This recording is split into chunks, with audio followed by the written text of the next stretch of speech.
Si ammichayyoo kiyya fuudhuu barbaadu. Eeyyee anatu fuudhuu barbaade. Qabeenya horatti mee maal qabda natti himi tokkoon isaa. Qabeenya homaa hin qabnu gara fuulduraatti ji'a lama booda ishee wajjin mucaa tokko hin horanne. Akkas taanaan har'uma si kenneera fudhadhuu gali rakkoo hin qabu sin gaafadhu homaayyuu nagaa wajjin jiraadha natti sin dhufina. Abbaa warraa kee kalleessa hojiirra ari'anii jiru. Ameen galanni gooftaa dachaa ta'u. Haadha ameenii tara gaaggaa'e wantichi gammachuu miti gadda.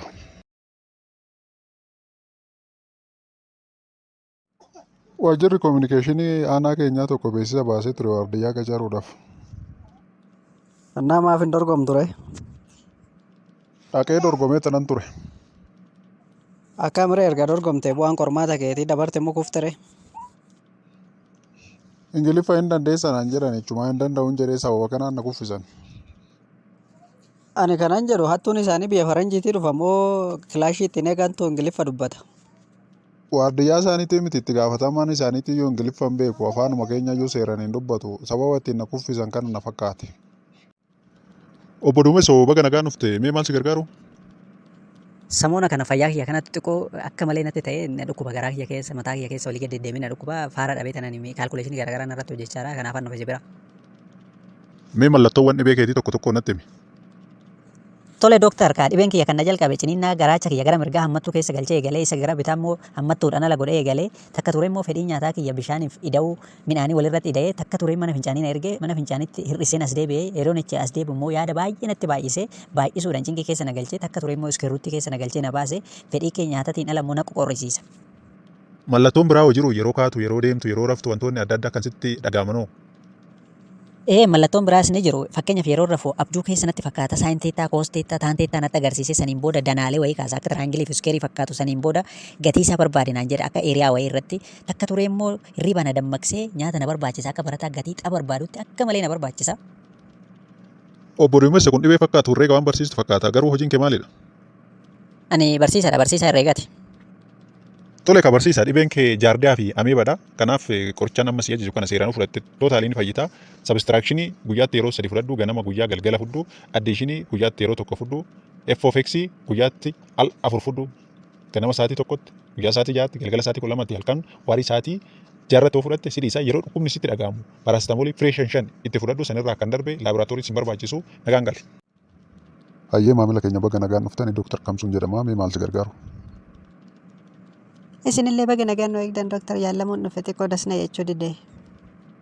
Tole haa ta'u mee mallattoo isaa nutti himuu dandeessaa akka inni si godhu dhukkubicha.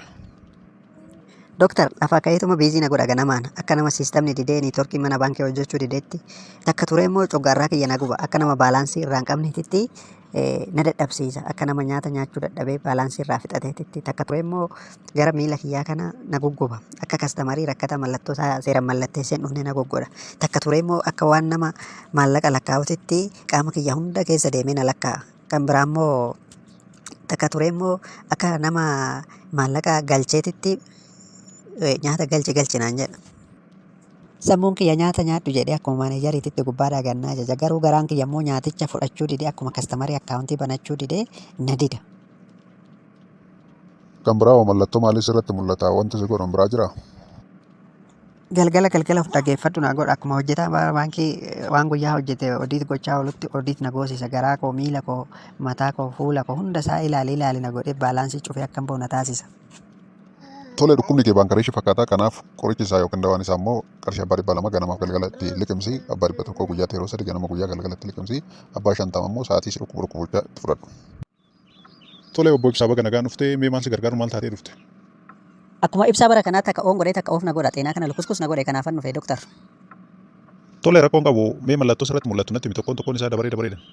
An dursee nyaata na dhorke echumaan paaworii na dhoowwate akkuma ibsaa paaworii hin qabneetitti lip na godha itti aansee immoo mukarratti kori na godha echuma akkuma shiboo elektiriikii mukarratti maramuu kana mukarratti marame na godha takka ture immoo nama qabi na godha akkuma ibsaa nama qabee darbatu kana qabii darbadu na godha takka ture immoo na iyyisiisa akkuma kastamarii biiliin itti baay'atee elektiriikiin humnaa olitti lakkaa'etti iyyi na godha.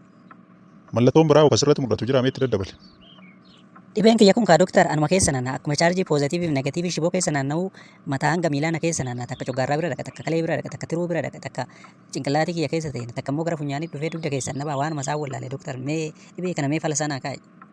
Tola obbo Ibsaa dhibeen kee electrification and application jedhamti. Kanaaf qoricha itti fudhattu ampuulii ganama galgala abbaa waatii 60 itti liqimsi. Lammaffaa irratti shiboo 2.5 ganama guyyaa galgala itti liqimsi. Sadaffaa irratti immoo amoxicillin itti fudhadhuuti. Sanirraa kan darbe abaarsi namaatti sirra jira waan ta'eef ibsaa hin dhaamsinii biilii hin dabalanii kana booda gaafa sirkuu deebii kottu.